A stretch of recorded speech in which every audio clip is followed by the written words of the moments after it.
The Hindu editorial 18 June 2021 reverse migration. Migration का अर्थ होता है बहुत दूर की यात्रा पे जाना, जैसे चिड़िया वगैरह आती हैं। और रिवर्स माइग्रेशन का मतलब उल्टे रास्ते पे जाना, यानी उल्टे रास्ते पे दूर तक जाना, या कह सकते हैं उल्टा जाना। Political mobilization based on opportunistic defection can only offer limited purchase. Politics में जब मोबिलाइजेशन होता है, यानी जब लोग एक पार्टी छोड़ के दूसरे पार्टी में चले जाते हैं और यानी जिस पार्टी में थे उल्टा दूसरी पार्टी में वापस चले जाते हैं जिसमें पहले थे, उसी से मतलब है रिवर्स माइग्रेशन। जो कि मौका देख के जब अपने पार्टी से डिफेक्ट कर लेना, जिस पार्टी में वो है वहां से हट जाना। अपॉर्चुनिस्टिक मतलब मौका देख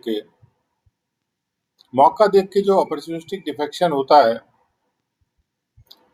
उस तरह का जो पॉलिटिकल मोबिलाइजेशन है, can only offer limited purchase, उससे सीमित फायदा ही हो सकता है। यहाँ पर परचेज का मतलब खरीदना नहीं है, यहाँ फायदे से मतलब है। जैसे जब हम किसी रस्सी को पुली के ऊपर से लेके जाते हैं तो हमको एक फायदा मिलता है, उसको कहते हैं परचेज मिल रहा है हमको।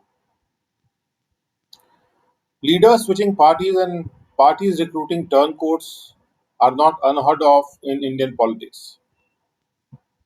लीडर्स का पार्टी स्विच कर देना और पार्टीज द्वारा ऐसे लोगों को रिक्रूट कर लेना जो कि अपने पार्टी से मुड़ चुके थे, ये बात इंडियन पॉलिटिक्स में के बारे में ये नहीं है कि सुनी नहीं गई है। मतलब इंडियन पॉलिटिक्स में ये सब बातें होती रहती हैं कि लोग पार्टीज अपने स्विच करते हैं और अपनी एग्जिस्टिंग पार्टी से फिर मुड़ जाते हैं। A shrinking party would lose leaders while an expanding party would gain them. एक सिकुड़ती हुई पार्टी लीडर्स लूज करेगी और एक फैलती हुई पार्टी उनको गेन करेगी। The talent acquisition strategy of the Bharatiya Janata Party goes far beyond such familiar opportunism. लेकिन जो टैलेंट एक्वायर करने की, हासिल करने की, अख्तियार करने की जो रणनीति है भारतीय जनता पार्टी की, वो ऐसी चित परिचित या ऐसी परिचित मौका परस्ती के और भी पार जाती है, और भी दूर जाती है इससे। In the recent years of its growth, it has built entire electoral strategies around leaders who crossed over from other parties. हाल के सालों में अपने ग्रोथ के भारतीय जनता पार्टी ने अपनी पूरी की पूरी इलेक्शन की रणनीति ही ऐसे लीडर्स के चारों ओर बनाई है जिन्होंने दूसरी पार्टी से छोड़ के वो क्रॉस ओवर करके उनके पास आ गए। In Assam, its two consecutive chief ministers were in other parties not long ago. The current incumbent, Himanta Biswa Sharma, was not just any other Congress leader, but a decision maker in the 15-year long tenure of the party until 2016. Assam में दो लगातार chief ministers दूसरी party में थे, बहुत लंबे समय पहले नहीं। और अभी के जो आसीन व्यक्ति हैं, यानी जो चीफ मिनिस्टर अभी हैं, हिमांता बिस्वा शर्मा, वो कांग्रेस के न केवल कोई और टाइप के छोटे मोटे लीडर नहीं थे, बल्कि वो कांग्रेस पार्टी के का जो लंबा टेन्योर था उसमें डिसीजन मेकर थे, और ये 2016 तक था। Perhaps encouraged by the success in Assam, the party launched a similar strategy in West Bengal. शायद इस बात से प्रोत्साहित होके कि आसाम में सक्सेस मिली है, तो पार्टी ने इसी से मिलती जुलती रणनीति वेस्ट बंगाल में भी लॉन्च की थी।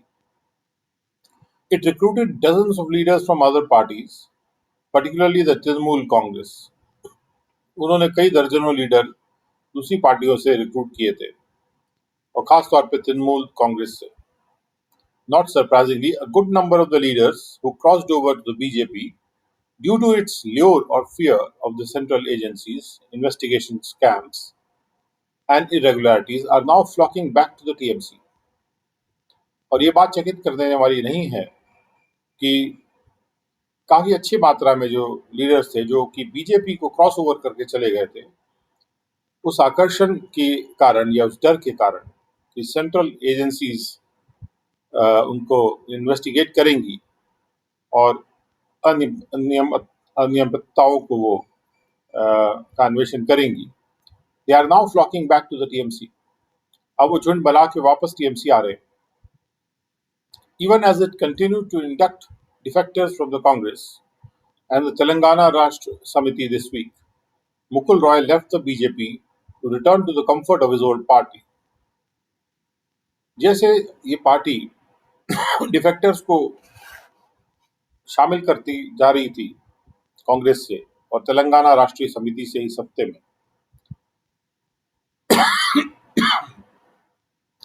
मुकुल रॉय ने बीजेपी को छोड़ दिया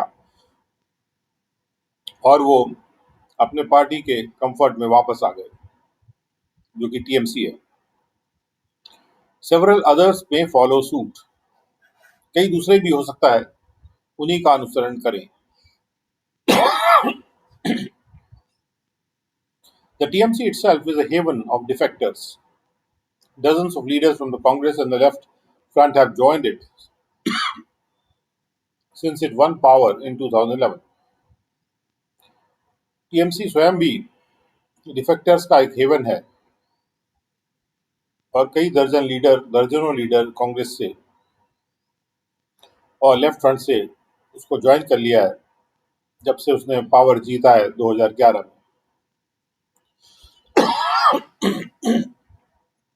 The political flux is unlikely to end soon. ये राजनीतिक जो बदलाव हो रहे हैं जल्दी वो बहुत जल्दी खत्म होने की संभावना उनकी नहीं लगती। The BJP has achieved significant growth in West Bengal in a short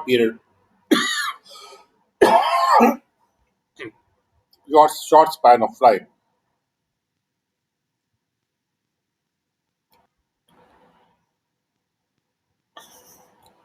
The BJP has achieved significant growth in West Bengal in a short span of time. एक बहुत कम समय में बीजेपी ने महत्वपूर्ण ग्रोथ हासिल की है वेस्ट बंगाल में। Had it relied more on leaders who had organically grown with it, the BJP would not have been in such an embarrassing position. अगर बीजेपी ने ऐसे लीडर्स पे निर्भर किया होता जो उनके साथ बहुत समय से ऑर्गेनिकली जुड़े हुए रहे हैं, यानी कि उनके साथ ही ग्रो किए हैं, तो बीजेपी इतनी एम्बैरेसिंग पोजीशन में, इतनी शर्मनाक पोजीशन में अब नहीं होती। Its hurry to be in power, even in places where it has not established itself as a viable party, is harming it. उसकी जो जल्दी है कि वो पावर में आना चाहती है उन जगहों पर भी जहां पे उसने अपने आप को स्थापित नहीं किया है एक वायबल पार्टी के रूप में, एक ऐसी पार्टी के रूप में जो कि सफल हो सके, जहां उसने अपने आप को नहीं भी स्थापित किया है, वहां पर उसका ऐसी जल्दी में होना कि पावर में आ जाए, ये उसका नुकसान कर रहा है। It is also coarsening the political debate and harming democracy itself simultaneously. और ये बात पॉलिटिकल डिबेट को, पॉलिटिकल चर्चा को, पॉलिटिकल बहस को और रफ बना देता है और डेमोक्रेसी को ही ये नुकसान पहुंचाता है। उसके साथ साथ ही if the reverse migration of TMC leaders is rattling the BJP in West Bengal, in Kerala, another state where it tried to punch far above its weight, it is caught in a vortex of corruption allegations. अगर TMC के leaders का जो reverse migration हो रहा है वो उनको BJP को खनखना रहा है, झुंझुना रहा है, परेशान कर रहा है वेस्ट बंगाल में, तो केरला में, जो कि एक दूसरी स्टेट है, जहाँ पर उन्होंने अपने जितना उनका वजन था उससे ऊपर पंच करने की कोशिश की। यानी जैसे बॉक्सर होता है, अगर हल्का बॉक्सर है लेकिन वो पंच ज्यादा भारी लगाना चाहता है, तो वहां पर वो एक करप्शन के इल्जामों के एक वॉटेक्स होता है जहाँ पे कोई हवाएं घूम रही होती हैं, उनमें वो, या चक्रवात कह सकते हैं, उनके एलिगेशंस के में वो फंस गई है। Allegations range from bringing money from Karnataka for the campaign in Kerala through hawala routes and bribing an ally। जो इल्जाम लग रहे हैं वो उसकी रेंज इस प्रकार से है कि वो जैसे पैसा कर्नाटका से लाया गया केरला के कैंपेन के लिए हवाला रूट से, और एलिगेशन ये भी है कि उन्होंने अपने किसी एलाई को, यानी कि अपने किसी मित्र को, जो या उनके साथ जो जुड़ गया था या जुड़ना चाहता था, उसे ब्राइब किया। तो हवाला रूट जो होता है वो ब्लैक मनी का इलीगल रास्ता जो होता है उस तरह से लाए वो। The leaders that the BJP recruited from other parties in Kerala have added up to nothing. Kerala में बीजेपी ने जो लीडर्स दूसरी पार्टियों से रिक्रूट किए थे, अब वो सब जीरो हो गया है, यानी वो सब वापस चले गए। All this should point the BJP towards the virtue of patience, which is not unfamiliar to it। और इससे बीजेपी को एक दिशा देखनी चाहिए कि धैर्य में ही अच्छाई है, जो कि उसके लिए बीजेपी के लिए अनफेमिलियर बात नहीं है। बीजेपी पहले धैर्यवान रह चुकी है। Replacing grassroots activism with large-scale defections from other parties can only win short-term rewards, if at all। जो जमीनी रूप से जो एक्टिविस्ट हैं पार्टी में, उनको रिप्लेस करके और ज़्यादा मात्रा में डिफेक्शंस कराना दूसरे पार्टी से, ये केवल कम समय के लिए ही फायदा ला सकता है, अगर कोई फायदा लाता भी है तो। In the long run such trends undermine the parties, और लंबे अवधि के दौरान ऐसे जो ट्रेंड्स हैं वो पार्टीज को अंडरमाइन कर देते हैं, यानी उनकी कीमत को कम कर देते हैं। The persons involve in the democratic processes, और वो उन लोगों को भी डिवैल्यू कर देते हैं जो उसमें लोग शामिल थे, और हमारी जो डेमोक्रेटिक प्रक्रियाएं हैं उनको भी कमजोर कर देते हैं। The BJP must learn to be more modest in victory and gracious in defeat. BJP के लिए जरूरी है कि वो ये सीखे कि उनको जीत में मॉडेस्ट होना चाहिए, यानी जीत में बहुत अभिमानी नहीं होना चाहिए, और हार में उनको शालीन होना चाहिए। Tactics too focused on the short term can only harm the larger interest over the long term। ऐसे तौर तरीके जो कि बहुत ज़्यादा कम समय के स्ट्रेटजीज पे फोकस होते हैं या कम समय पे फोकस होते हैं, वो एक कुल मिला के बीजेपी के इंटरेस्ट को नुकसान पहुंचा सकते हैं लंबे अवधि के दौरान।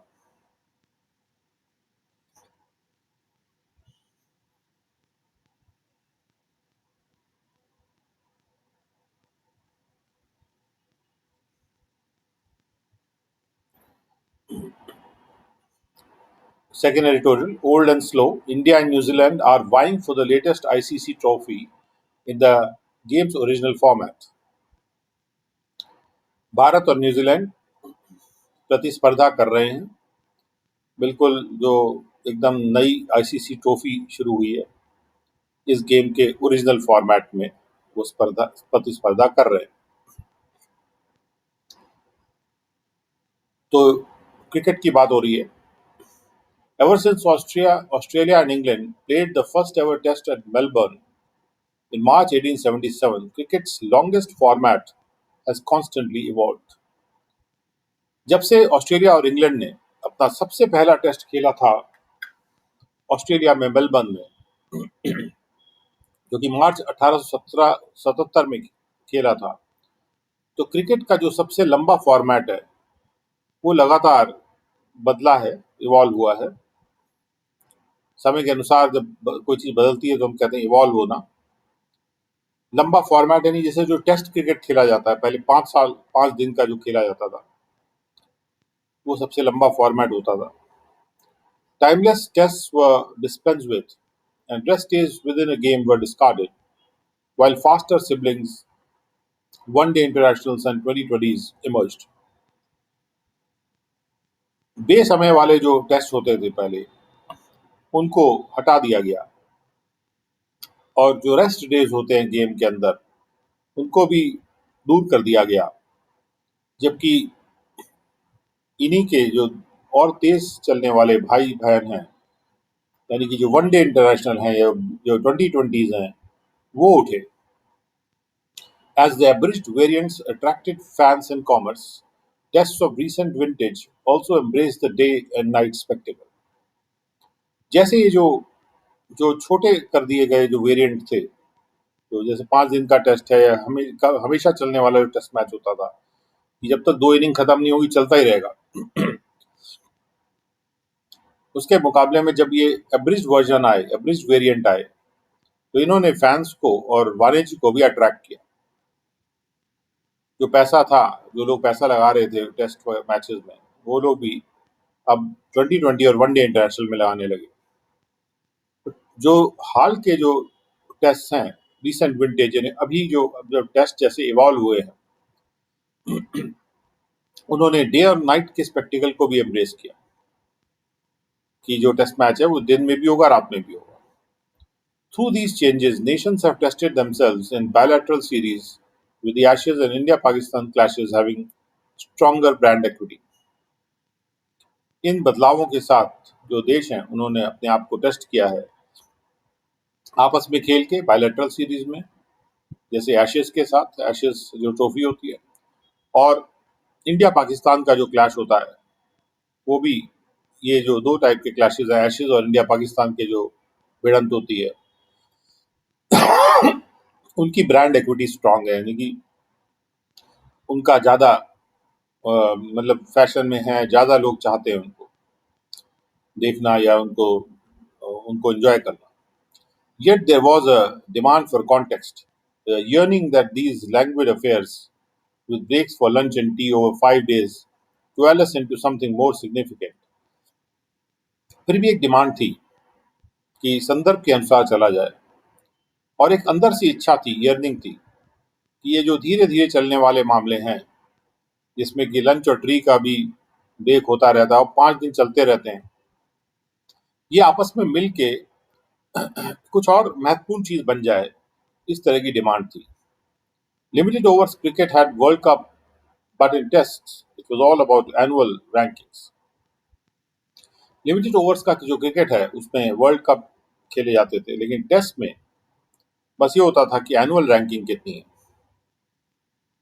सालाना ranking. The International Cricket Council stepped in to plug this gap with the World Test Championship, and the inaugural final will feature India and New Zealand, the leading two teams based on points garnered since 2019.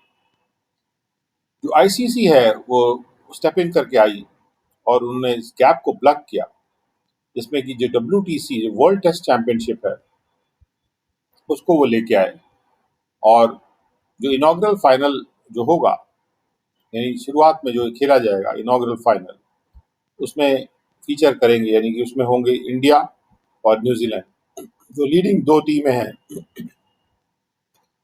और ये इस आधार पे होंगे कि इनको सबसे ज्यादा points इन्होंने प्राप्त किए हैं 2019 से। The summit clash commencing at Southampton's Aegis Bowl on Friday presents an opportunity for both India and New Zealand to gain some ICC silverware that is missing in their trophy cabinets. ये जो भिड़ंत है या जो मिलना है, summit clash,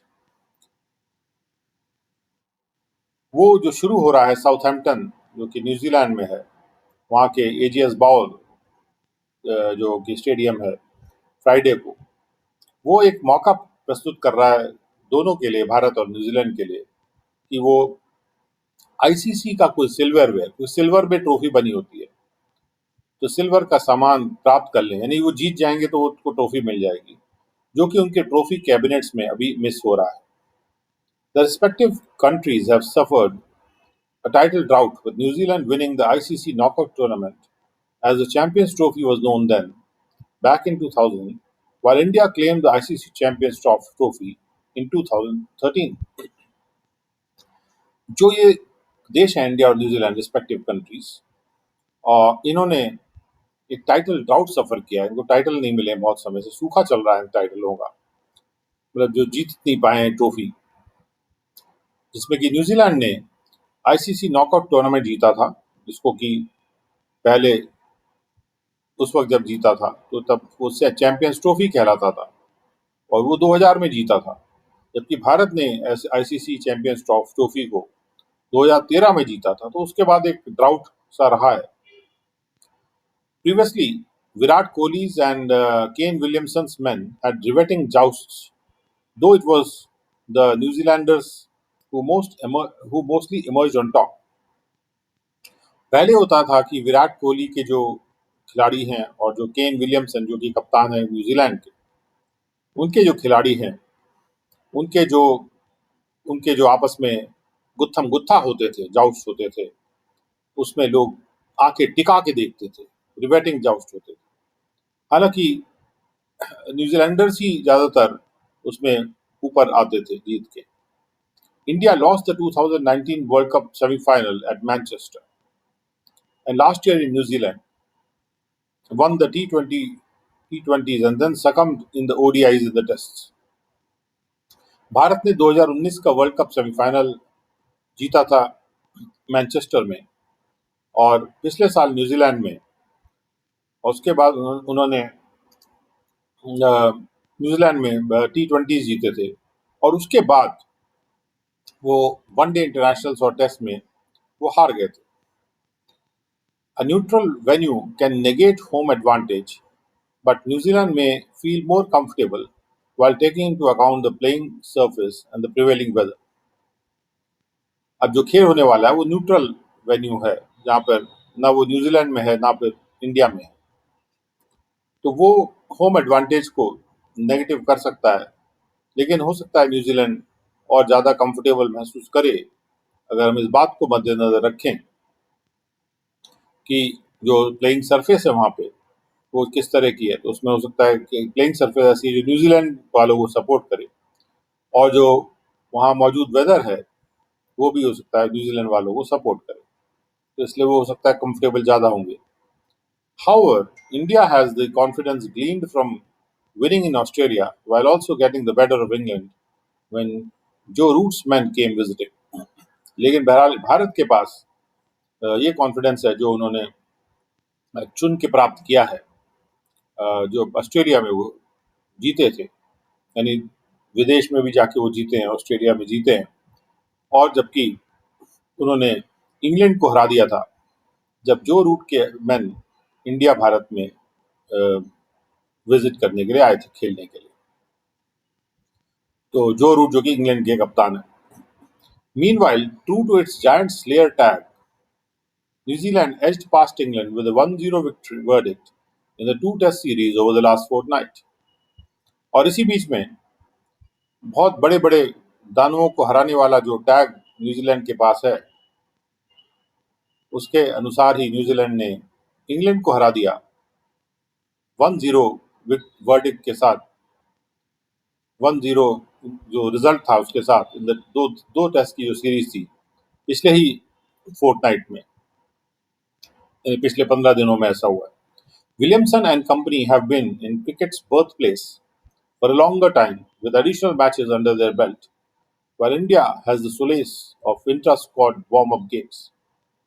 Williamson और company यानी उनके जो न्यूजीलैंड के खिलाड़ी हैं वो क्रिकेट की बर्थ प्लेस पे रहे हैं और भी लंबे समय तक। क्रिकेट की बर्थ प्लेस यानी इंग्लैंड में, जहाँ पे उत्पन्न हुआ था, और एडिशनल मैचेस उनके बेल्ट में रहे हैं, जबकि इंडिया के पास ये सोलेस है या ये सेटिस्फैक्शन है, ये संतुष्टि है कि उन्होंने intra squad warm up games खेले हैं। कहने का मतलब जब ये लोग गए हैं खेलने के लिए, अभी तैयारी जो हो रही है उसमें कुछ एडिशनल मैचेस इन्होंने बीच में खेले हैं, तो वो प्रैक्टिस में है विलियमसन के लोग, यानी न्यूजीलैंड की जो टीम है। और इधर भारत ने भी कुछ इंट्रा स्क्वाड, यानी स्क्वाड के अंदर, स्क्वाड मतलब जो जो उनका ग्रुप है खेलों का, खिलाड़ियों का, उसमें आपस में वो वार्म अप गेम्स गेम्स खेले हैं, उसकी संतुष्टि है। तो दोनों ही टीम्स में थोड़ा बहुत वार्म अप हो चुका है। द सिंपलिस्टिक ट्रू पे would be Indian batting against opposition bowling, but times have changed, and Kohli has an incisive pace arsenal led by Jasprit Bumrah, besides solid backup in spin.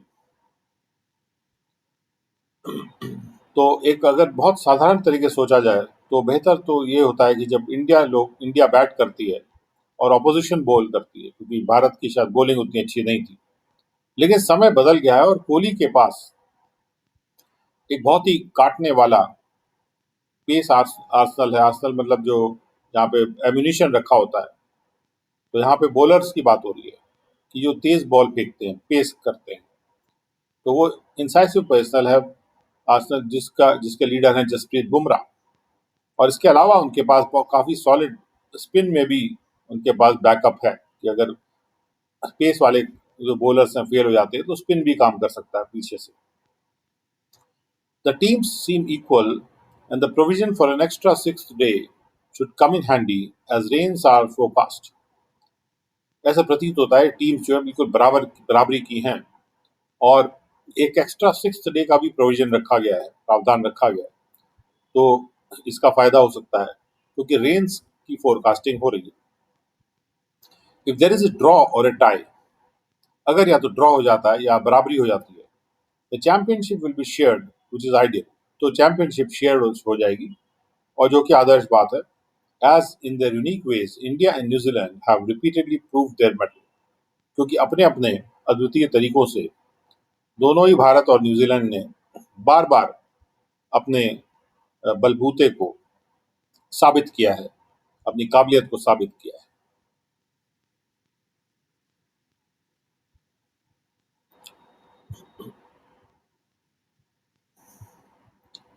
So the third article, this is a front page, the middle page article in the Hindu on 18th of June. A place for disruptive technology in India's health sector. Bharat के health sector में ऐसी technology जो disruption लेके आती है, यानी पुराने तौर तरीकों को बहुत जबरदस्त ढंग से बदल देती है, ऐसी टेक्नोलॉजी के लिए जगह है हेल्थ सेक्टर में। क्योंकि हेल्थ सेक्टर को जरूरत है कि डिसरप्टिव टेक्नोलॉजी आए, जल्दी से बदलाव आए, और हमारा हेल्थ सेक्टर जो है वो टेक्नोलॉजी के डिसरप्टिव इफेक्ट से जल्दी इंप्रूव कर जाए। Artificial intelligence, autonomous systems and data analytics have a defining role to play in shaping the medical sector.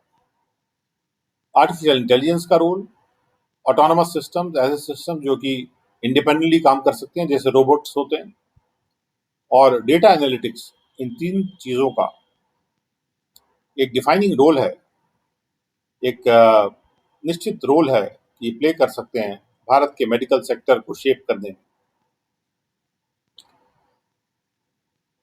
As frontline warriors fighting COVID-19, the medical community has been selfless, but also losing a number of staff in the process. Border पे जो लड़ने वाले योद्धाओं के रूप में, जो कि कोविड-19 से फाइट कर रहे हैं, हमारी जो मेडिकल समुदाय है वो सेल्फलेस रहा है, लेकिन वो बहुत से स्टाफ को खोता भी रहा है इस प्रक्रिया में। Nurses and attendants and on full-time duty, donning mainly masks and gloves as the only protective gear, have been exposed to great risk. ऐसे नर्सेज और ऐसे अटेंडेंट्स जो कि फुल टाइम ड्यूटी पे रहते हैं, जो कि केवल मास्क और ग्लव्स पहनते हैं प्रोटेक्टिव गियर के रूप में, केवल दो ही चीज़ें वो पहनते हैं, मास्क और ग्लव्स, वो बहुत ज़्यादा रिस्क के सामने एक्सपोज हुए रहे हैं।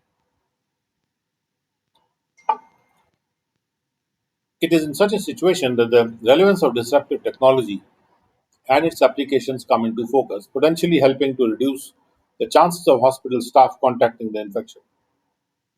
ऐसी स्थिति में ही डिसरप्टिव टेक्नोलॉजी का रेलेवेंस होता है, उसकी इम्पोर्टेंस होती है कि डिसरप्टिव टेक्नोलॉजी की जो एप्लीकेशंस हैं वो फोकस में आ जाते हैं और फ्यूचर में जिससे कि वो हेल्प करेंगे कि हॉस्पिटल स्टाफ इन्फेक्शन को ना पकड़े, उनके चांसेस को कम करने के लिए। There are reports in the global media of established innovative field hospitals using robots to care for कोविड-19 अफेक्टेड पेशेंट्स। विश्व के मीडिया में ये रिपोर्ट्स हैं कि इनोवेटिव फील्ड हॉस्पिटल्स एस्टैब्लिश किए जा रहे हैं यूजिंग रोबोट्स को यूज करके, कि रोबोट्स वहां पर केयर करेंगे। जो ऐसे फील्ड हॉस्पिटल्स हैं जो पहले से एस्टैब्लिश्ड हैं, मतलब सक्सेसफुल है, उनकी चर्चा हो रही है और इनोवेटिव काम करते हैं, नई सोच लेके आते हैं हॉस्पिटल्स। तो इस तरह के कुछ ऐसे हॉस्पिटल्स हैं, एस्टैब्लिश हॉस्पिटल्स, जो कि रोबोट्स को यूज करना शुरू कर दे रहे हैं कोविड-19 के अफेक्टेड पेशेंट्स की केयर करने के लिए। There are hospitals in China that use 5G powered temperature measurement device at the entrance to flag patients who have fever like symptoms. China में ऐसे अस्पताल हैं जो कि 5G से पावर्ड टेम्परेचर मेजरमेंट के जो यंत्रों को यूज कर रहे हैं, जो कि एंट्रेंस पे लगे रहते हैं। उससे उन पेशेंट्स को फ्लैग कर दिया जाता है, चिन्हित कर दिया जाता है, जिनके फीवर के तरह से जिनके सिम्टम्स हैं। Other robots measure heart rates and blood oxygen levels through smart bracelets and rings that patients wear. और दूसरे भी रोबोट्स हैं जो कि हार्ट रेट को मेजर करते हैं और ब्लड ऑक्सीजन के लेवल को मेजर कर लेते हैं स्मार्ट ब्रेसलेट्स के द्वारा या रिंग्स के द्वारा। ब्रेसलेट्स जो कि जैसे करधनी वगैरह, सॉरी, वो हाथ के ऊपर जो पहना जाता है कड़ा टाइप का, और रिंग जो होती है अंगूठी, जो कि पेशेंट्स पहनते हैं। दे इवन सैनिटाइज वार्ड्स, और रोबोट्स जो हैं वार्ड्स को भी, जो हॉस्पिटल में वार्ड्स होते हैं उनको भी सैनिटाइज भी करते हैं। Last year in India the Sawai Mansingh government hospital in Jaipur held trials with a humanoid robot to deliver medicines and food to कोविड-19 पेशेंट्स एडमिटेड देयर। पिछले साल सवाई मानसिंह गवर्नमेंट हॉस्पिटल है जयपुर में, उन्होंने भी ट्रायल होल्ड किए थे जिसमें एक ह्यूमन जैसा रोबोट, ह्यूमनॉइड रोबोट के अंदर ऐसा रोबोट जो कि ह्यूमन की शेप में बनाया गया हो, वो डिलीवर कर रहा था मेडिसिन और फूड को कोविड-19 के पेशेंट्स को जो वहां पे एडमिट थे। The critical aspect is how new technologies can improve the welfare of societies and reduce the impact of communicable diseases.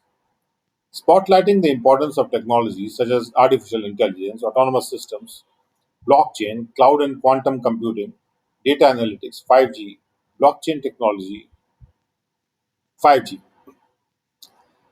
Critical aspect यानी इम्पोर्टेंट जो इसका दृष्टिकोण है कि किस प्रकार से जो नई टेक्नोलॉजीज हैं वो सोसाइटीज में वेलफेयर, कल्याण को इम्प्रूव कर सकती हैं और कम्युनिकेबल डिजीज, जल्दी कम्युनिकेट हो जाती है डिजीज, उसके असर को कम कर सकती है।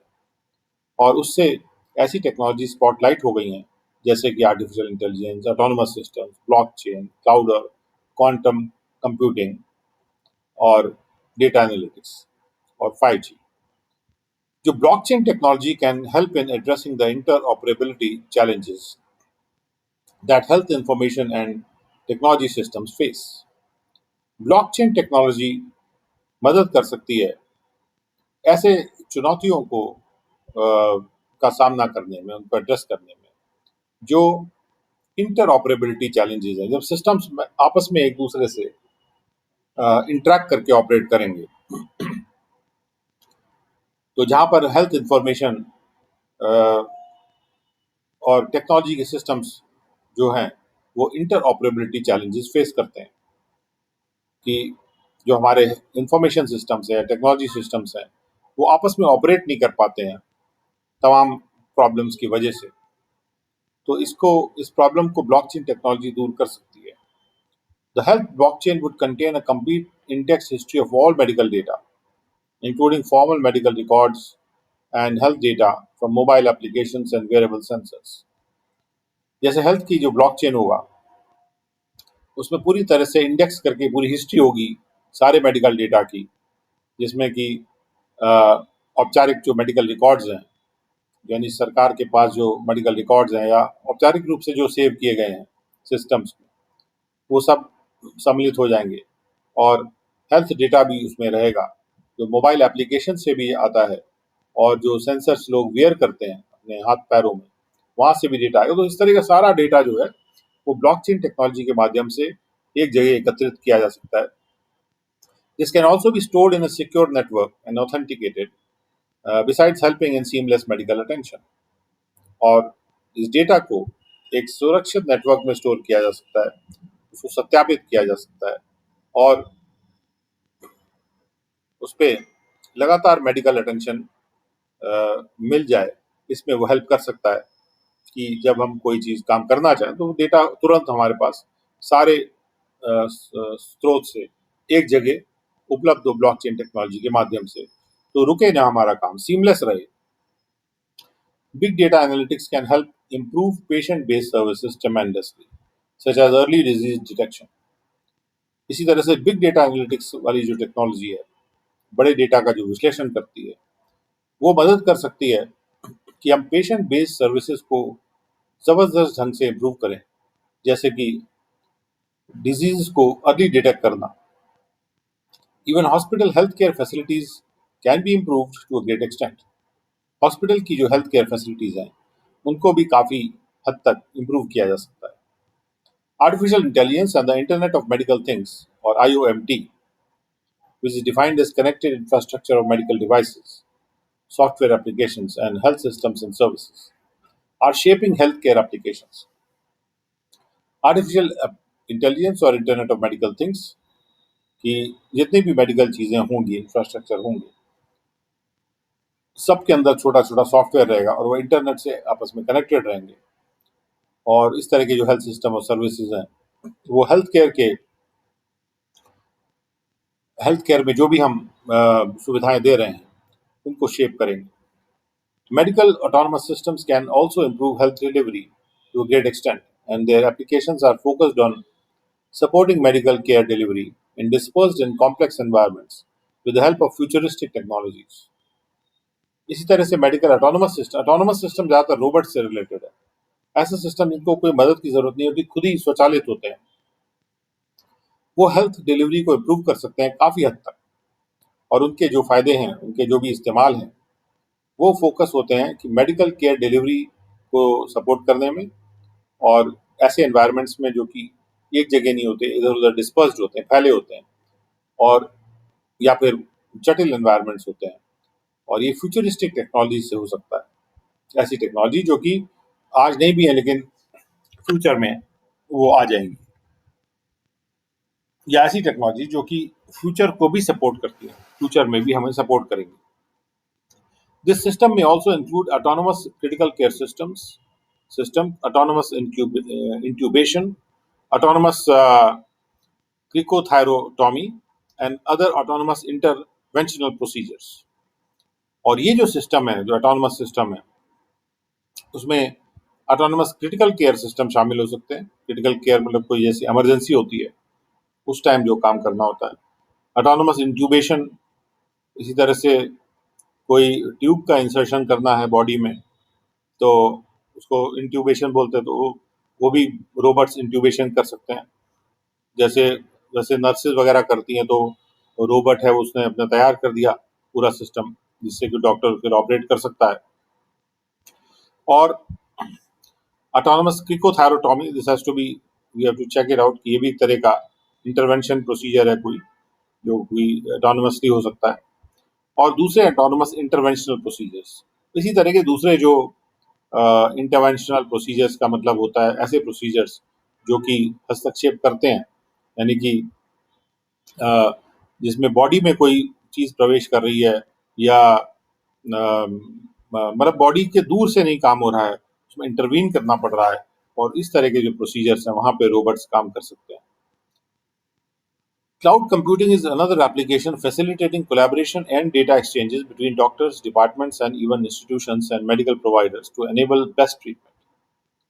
क्लाउड कंप्यूटिंग भी एक और एप्लीकेशन है, एक और फायदा है जो कि आसान बनाता है कि हम कोलैबोरेट कर सकें, आपस में मिलके काम कर सकें और डेटा को एक्सचेंज कर सकें डॉक्टर्स और डिपार्टमेंट्स के बीच में और इवन इंस्टीट्यूशंस के बीच में और मेडिकल प्रोवाइडर्स के बीच में, जिससे कि सबसे अच्छा ट्रीटमेंट एनेबल हो सके. According to the World Health Organization, universal health coverage (UHC) is the single most powerful concept that public health has to offer. WHO के अनुसार यूनिवर्सल हेल्थ कवरेज एक सबसे ज़्यादा पावरफुल कॉन्सेप्ट है, अवधारणा है, जो कि पब्लिक हेल्थ ऑफर कर सकता है. यूनिवर्सल हेल्थ कवरेज का मतलब हुआ सब लोग हेल्थ से कवर हों, हेल्थ फैसिलिटीज से. It is a powerful social equaliser और and the ultimate expression of fairness. और सामाजिक रूप से ये सबको इक्वली ट्रीट करता है, सबको बराबर हेल्प मिलती है, इक्वलाइजर है और बिल्कुल अंत तक का एक्सप्रेशन है, बिल्कुल अल्टीमेट एक्सप्रेशन, यानी जो अभिव्यक्ति की ये चरम सीमा है जहाँ तक फेयरनेस का सवाल है. तो फेयरनेस यानी हम किसी की तरफ नहीं झुकेंगे, सबके लिए हम बराबर रहेंगे. The question is about how UHC can be achieved through the application of digital technologies led by a robust strategy integrating human, financial, organizational and technological sources. सवाल ये है कि इस UHC को हम अचीव कैसे करें डिजिटल टेक्नोलॉजीज को यूज करके, जिसमें कि एक हमारी मजबूत रणनीति हो, इसमें ह्यूमन, फाइनेंशियल, ऑर्गेनाइजेशनल और टेक्नोलॉजिकल जो रिसोर्स संसाधन है उनको आपस में मिला सकें. Studies by WHO show that weakly coordinated steps may lead to standalone information and communication technology solutions, leading to a fragmentation of information and resulting in poor delivery of care. WHO की studies ये दिखाती हैं कि अगर हमारे steps जो होंगे, जो भी कदम हम उठाएंगे, ये आपस में हम अगर कमजोर तरह से कोऑर्डिनेट करेंगे उनको, तो उससे हमारे जो सिस्टम्स हैं, जो हमारे सॉल्यूशंस हैं, वो स्टैंड अलोन रह जाएंगे, एक जगह रह जाएंगे, आपस में कनेक्टेड नहीं होंगे ठीक से. और उससे क्या होगा कि हमारा जो इंफॉर्मेशन है वो बिखर जाएगा, तितर बितर हो जाएगा, वो अलग अलग जगह पड़ा रहेगा, फ्रैगमेंटेड रहेगा, टूटा फूटा रहेगा. और उससे क्या होगा कि हमारी पुअर जो केयर की डिलीवरी है वो उससे पुअर हो जाएगी. India needs to own its digital health strategy that that works and leads towards universal health coverage and person-centered care.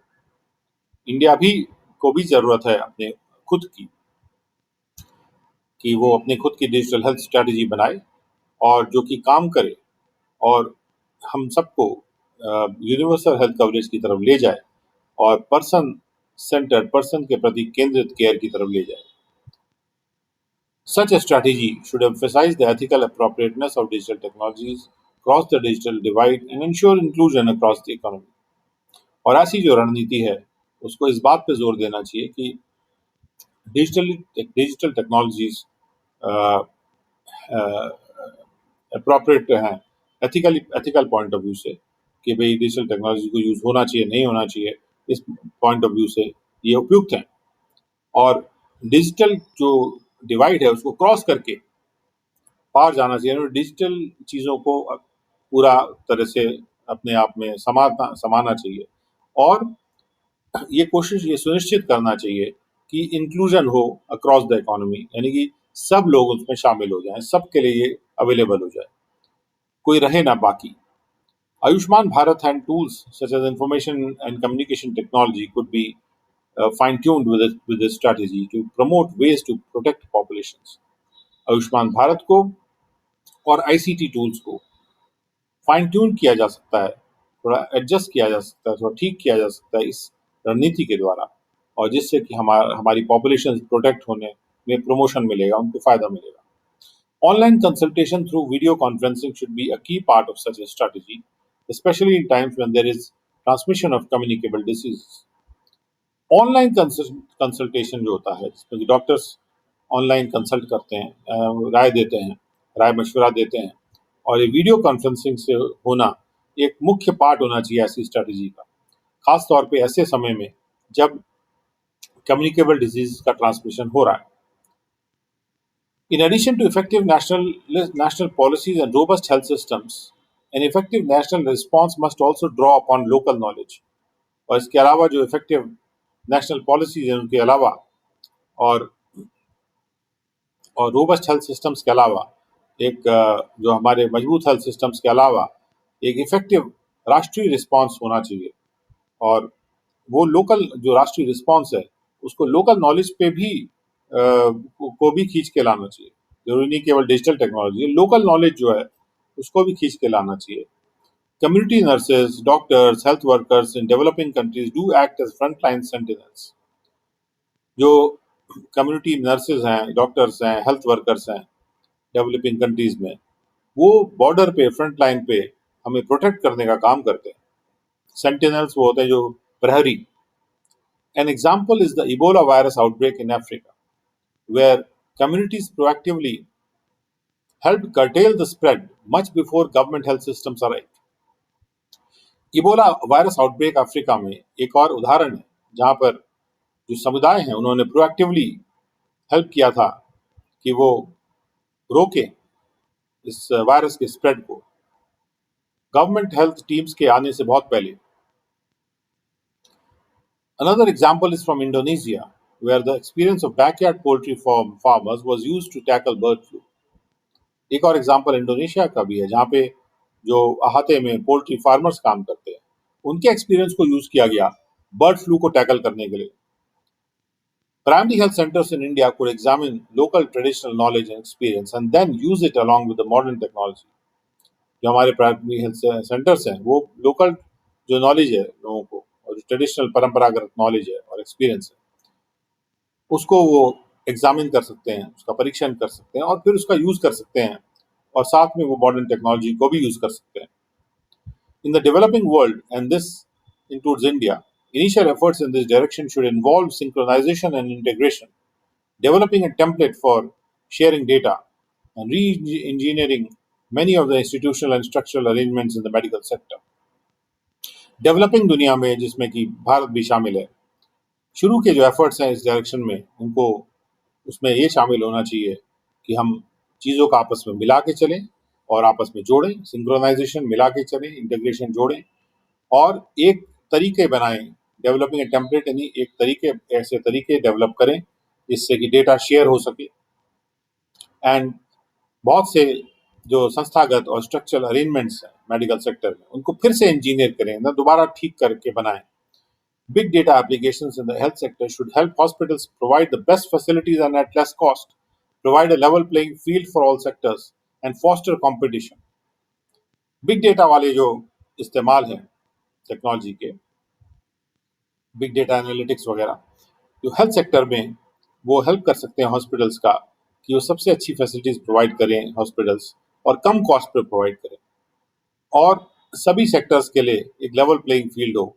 Her sector के लोग जो हैं वहाँ पे उनको मौका मिल सके काम करने का हेल्थ सेक्टर में और कंपटीशन फॉस्टर हो, यानी कि कंपटीशन को बढ़त मिले. कंपटीशन से प्राइस भी नीचे आते हैं और क्वालिटी भी इम्प्रूव करती है. The possible constraints in this effort are standardization of health data, organizational silos, data security and data privacy, and also high investments. जो संभव अड़चने हैं इस एफर्ट में, इस कोशिश में, वो ये है कि हेल्थ डेटा कैसे स्टैंडर्डाइज किया जाए. हर अलग अलग ऑर्गेनाइजेशन अलग अलग साइलो में, या जैसे साइलो कहते हैं जहाँ पे ऊंचा सा भंडार होता है ग्रेन का, तो एक भंडार दूसरे भंडार से आपस में कनेक्टेड नहीं होता है. तो संस्थान ऐसे नहीं होने चाहिए वो आपस में कनेक्टेड ना हो. डेटा सिक्योरिटी, डेटा सिक्योर रहे और डेटा प्राइवेट, जो जैसा प्राइवेसी चाहिए होती है उसको प्राइवेसी मिले. और इसमें हाई इन्वेस्टमेंट्स भी एक पॉसिबल कंस्ट्रेंट है क्योंकि ज़्यादा मात्रा में पैसा भी लगेगा. However, there is no doubt that disruptive technology can play an important role in improving the health sector in general. और लेकिन बहरहाल इसमें कोई संशय नहीं है कि सामान्य तरह से सोचा जाए अगर तो हेल्थ सेक्टर को इम्प्रूव करने में डिसरप्टिव टेक्नोलॉजी जो है एक इम्पॉर्टेंट रोल अदा कर सकती है। ये आर्टिकल लिखा है सुरजीत कार्तिकेयन ने, जो कि इंडियन इकोनॉमिक सर्विस के ऑफिसर हैं और मिनिस्ट्री ऑफ फाइनेंस में वो डिप्टी सेक्रेटरी के पद पे कार्य कर रहे हैं। और दूसरे जो हैं वो गौतम दास राजेंद्रन हैं, जो कि पोस्ट ग्रेजुएट हैं पब्लिक पॉलिसी में, और वो लीव कॉन यू स्कूल है पब्लिक पॉलिसी का, वो वहाँ पे हैं, और दोनों ने मिल के आर्टिकल को लिखा है। तो ये व्यूज जो हैं उनके व्यूज हैं। Thank you very much.